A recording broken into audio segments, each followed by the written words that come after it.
Welcome to Mayo Clinic Q&A. I'm Dr. Tom Shives. And I'm Tracy McCrae. Concussion. It's become a major public health concern, and with good reason. Sports-related concussion affects up to 4 million athletes every year. You believe that? It's a lot. Amazing. Youth, adolescent, amateur, professional athletes, they're all at risk for a concussion. One of the most difficult questions facing healthcare providers is, when is it safe to return to play after a concussion? Joining us on the phone to help answer that question is Mayo Clinic Arizona neurologist and director of the Mayo Clinic Concussion Program, Dr. David Dodick. Welcome back to the program. It's a pleasure to be here. Thank you for having me. Thanks, Dodick. Good to have you on the program. So a lot of discussion, concern about concussion in the past few years. It seems like maybe it took us a long time to figure out that getting your bell rung was worse than we thought.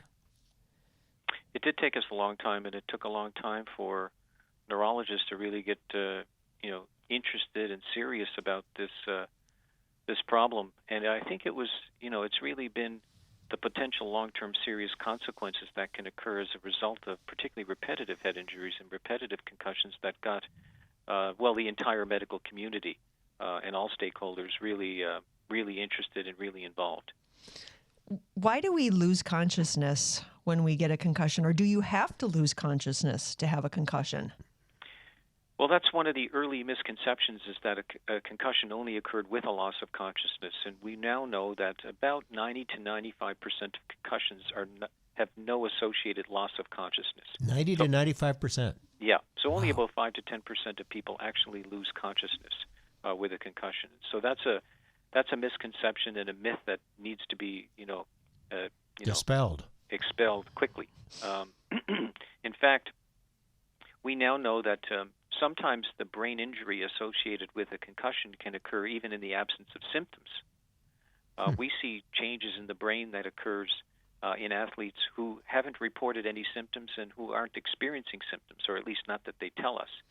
So, we've gone all the way from needing to lose consciousness to not even having symptoms to having a brain injury from concussion. You say changes in the brain. Do you mean something that you get from the history or from imaging? Imaging. Okay, like an MRI scan. An MRI scan, and sometimes, sophisticated types of MRI scans that can actually, at a more microscopic level or at a more refined level, actually see the injury that's occurred, even in people who haven't reported symptoms. If you do get knocked out or lose consciousness with a head injury, does it take longer to recover? Is it generally a more serious injury? Generally it is, although not always. But, in my experience, typically the impact has to be, very severe, and the brain really has to be jarred and moved around quite a bit to actually lose consciousness. So in our experience, it typically is associated with a more prolonged recovery than those that aren't associated with a loss of consciousness. But again, not always. I'm thinking of, I've got teenagers, so I'm thinking of the high school sports or college sports. One of the ways that you tell if a kid has a concussion is there has been a baseline done before they start the sports, and then that's the way they can tell on the sidelines. Is that the only way you can tell if a student or if an athlete has a concussion? Well, first you recognize an athlete may be concussed from the nature of the hit itself and how that athlete's responding. So they may be slow to get up. They may seem a little not quite like themselves, a little dazed, a little confused, a little disoriented. So there are signs like that, or they might stagger a little bit or stumble, or they might come over to the sideline and vomit. So there are certain signs that sort of tip you off that a concussion may have occurred. And then you, of course, take the history and you do a cognitive history and a balance examination and an eye examination on the athlete to determine, and a neurological examination indeed, to see if the athlete has had a concussion. But it remains a clinical diagnosis. There's no blood test, obviously, or imaging test that you can do on the sideline to definitively make the diagnosis. So it's based on the recognition of signs that might be there, and in the absence of signs that are obvious, it's a very refined and focused examination. It does require, or it should require, a baseline, because examining an athlete in the heat of the game, in the middle of a game, on the sideline, not knowing what that athlete might have looked like before, especially even if you weren't the one that's doing the baseline examination, it can be challenging.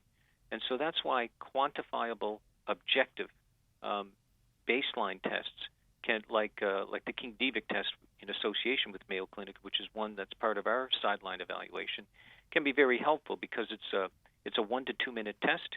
It objectively tracks eye movements, and you get a score, basically a time at the end of it, and you can compare that to their baseline. And if they're slower, then there's a high degree of likelihood that individual's had a concussion.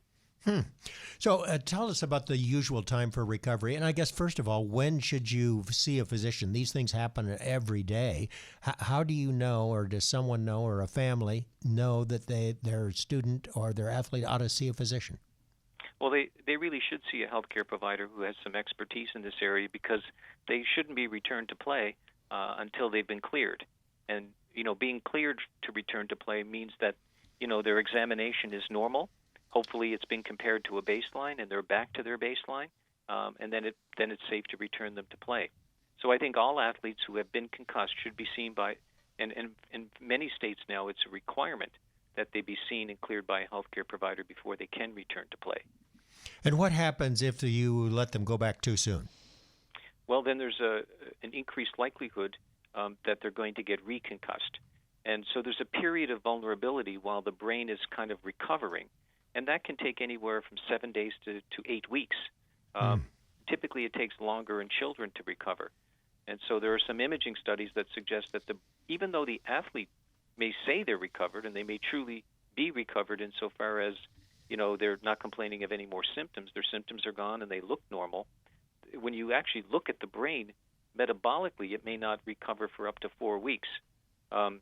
Metabolically? Metabolically. So what I mean by that is, like, when you look at brain function, and when you look at some of the chemicals in the brain with sophisticated type of imaging, we can see that doesn't actually come back to normal for up to 4 weeks.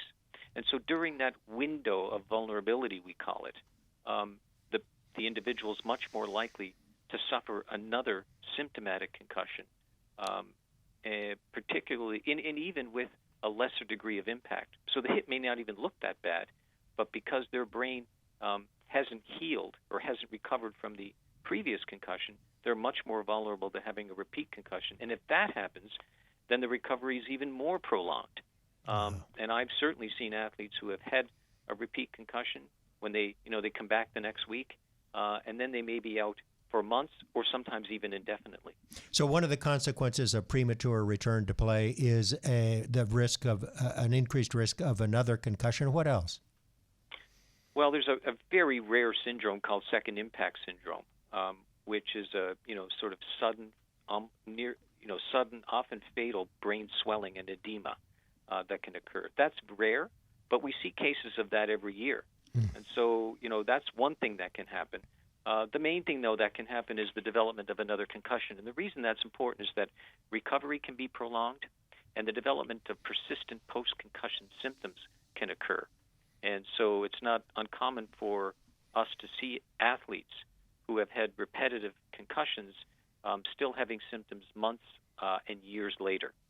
Wow. All right, Dr. David Dodick, who is a neurologist at Mayo Clinic in Arizona. Concussion can affect any athlete in any contact sport at almost any age, and it's obviously a serious injury.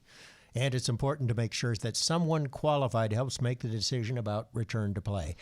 Our thanks to Mayo Clinic Arizona neurologist, Dr. David Dodick. Thank you so much.